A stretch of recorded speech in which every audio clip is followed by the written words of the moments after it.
जनवरी में कड़ाके की ठंड और कोहरे के चलते दोपहर के बाद ही लगता है जैसे दिन ढल गया। पिछले एक महीने से कोहरे की यही स्थिति है।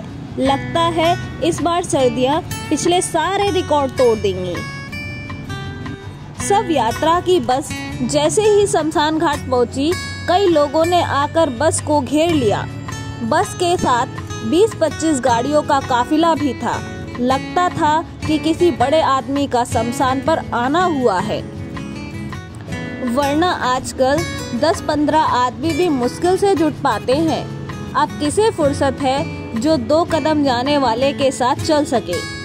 अपनी अपनी गाड़ियों में से निकलकर लोग सब वाहन के पास आकर जमा हो गए। अच्छी दक्षिणा मिलने की उम्मीद में राघव की आंखों में चमक सी आ गई। वह पिछले 20 सालों से अपने पूरे परिवार के साथ यहाँ है। अब तो उसका बेटा भी उसके काम में सहयोग करता है।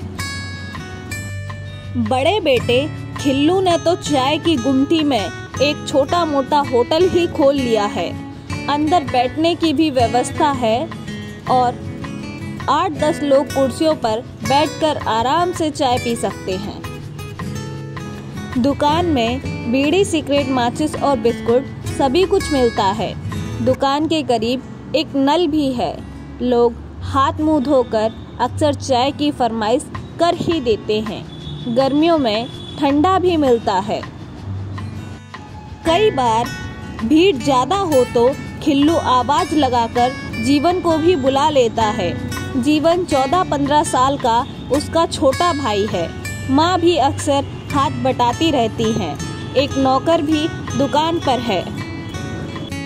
आजकल ठंड के कारण लोग भट्टी के पास सिमट आते हैं और हाथ सेकते रहते हैं। चाय का ऑर्डर भी खूब मिलता है। एक मुर्दे को जलाने में 3-3.5 घंटे तो लग ही जाते हैं। राघव हाथ जोड़कर खड़ा हो गया। बाबूजी, इधर आइए, यह सेट खाली है।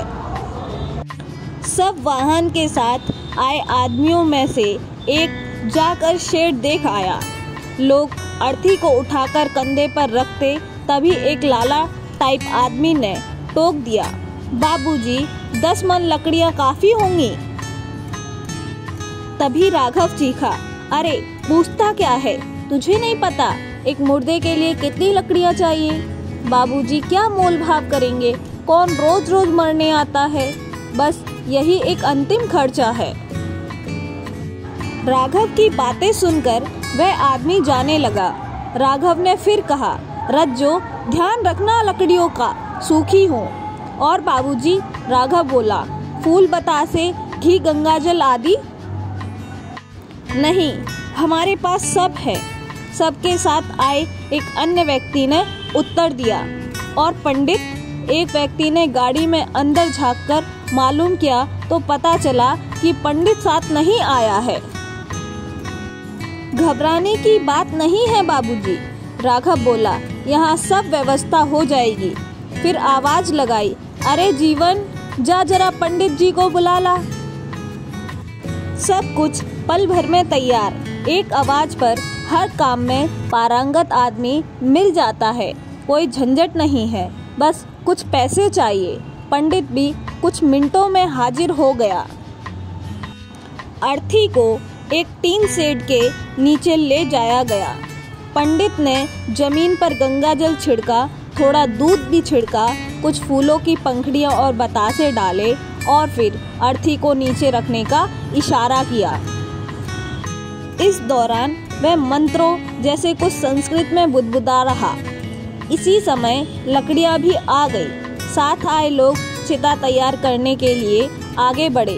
तभी 2 लोगों ने टोका, बाबूजी यह हमारा काम है, अभी किए देते हैं। उन दोनों ने टीन शेड के एक कोने में चिता तैयार कर दी। अर्थी खोलकर उस पर पड़ी चादर, कफन, रुमाल, गोले, रुपए चिता तैयार करने वालों ने समेट लिए। पंडित ने फिर गंगाजल छिड़का, फूल चढ़ाए और साथ आए लोगों से अर्थी को चिता पर रखने को कहा। पंडित कर्मकांड करता रहा और कपाल क्रिया तक वह वहीं बना रहा।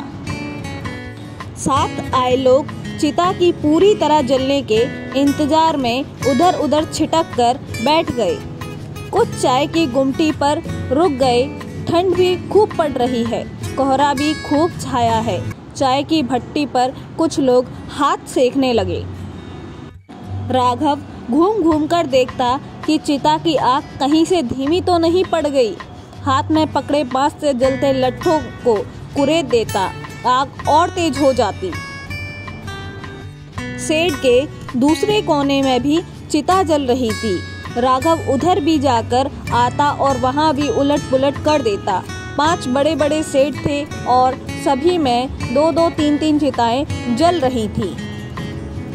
वैसे भी एक शेड में 5-6 चिताएं आराम से जल सकती थी। चिताओं की लपटों की गर्मी से ठंड में ठंड का एहसास नहीं होता। राघव की तरह ही बनवारी, श्यामू, जग्गू और काले खां भी शेड्स हैं।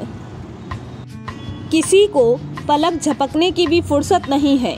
कोहरे के कारण खूब एक्सीडेंट हो रहे हैं, खूब चिताएं जल रही हैं। ठंड या बीमारी से जाड़ों में अधिक मौतें नहीं होती, लेकिन इस बार सभी पर लक्ष्मी की अपार कृपा बरस रही है। लगता है पूरे साल की कमाई कुछ ही दिनों में हो जाएगी। इन सब के लिए मरने वाला आदमी 1000-500 का नोट है, कोई मोह ममता नहीं। अपने काम में मोह ममता कैसी? आदमी अपना व्यवसाय देखता है, वे सभी व्यवसाय से बंधे हैं। पंडित को भी पूजा करने की फुर्सत नहीं। सभी के रेट निश्चित हैं। चाय की गुमटी के बाहर की दीवार पर रेट लिस्ट लगी है। मुर्दे के घर वाले उसी के मुताबिक सबके पैसे गिनकर खिल्लू को थमा देते हैं, वहीं सबका हिसाब चुकता कर देता है। खिल्लू ने एक मोटरसाइकिल भी ले ली है। राघव का पक्का 2 मंजिला मकान बन गया है। पत्नी, बच्चे अब भूखे नहीं बिलखते। चिता की आग में उनकी भूख जल गई। कितना कुछ बदल गया है। शुरू में मुर्दों को छूते ही राघव के हाथ कांपे थे, दिल रोया था। सारा दिन मन खराब रहा कि मुर्दे की कमाई खाएगा, कफन ओढ़ेगा, बिछाएगा, लेकिन धीरे धीरे आदत बन गई। कफन और चादरें साप्ताहिक बाजार में बिक जाती हैं। सोच को एक तरफ झटक राघव जल्दी जल्दी बांस चलाने लगा। मुर्दा पूरा फूकने की गारंटी उसी की है। परसों अस्थियां चुनी जाएंगी। राघव पूरी तरह चुस्त दुरुस्त है। तभी राम नाम सत्य है की आवाज कानों में पड़ी। एक और अर्थी आकर रुक गई। पहली अर्थी के लोग धीरे धीरे खिसकने लगे। राघव भी बांस एक तरफ टिका आने वाली अर्थी की ओर लपक लिया। दोस्तों, यह अंश जीवन की कठोर सच्चाई को बड़े ही बेरहम लेकिन यथार्थी तरीके से दिखाता है। शमशान में जलती चिताओं, उनकी लपटों से मिलने वाली गर्मी, व्यावसायिक दृष्टिकोण से मुर्दों को देखने की मानसिकता, सब कुछ एक अजीब सी निरपेक्षता और कठोरता को दर्शाता है। राघव और अन्य पात्रों के माध्यम से यह दिखाने की कोशिश की गई है कि किस तरह हालात और व्यवसाय इंसान की संवेदनाओं को धीरे धीरे कुंद कर देते हैं। शुरुआत में जिस काम को करने में राघव के हाथ कांपते थे, वही अब रोजमर्रा का हिस्सा बन चुका है। यहाँ तक कि कफन और चादर भी बाजार में बिक जाती है और चिता की आग के सहारे एक नया जीवन स्तर बनाया जा रहा है।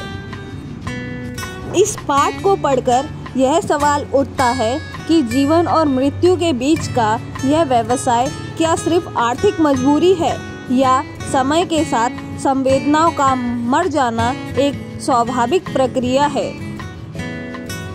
यह एक गहरी सामाजिक और दार्शनिक चर्चा की ओर ले जाता है।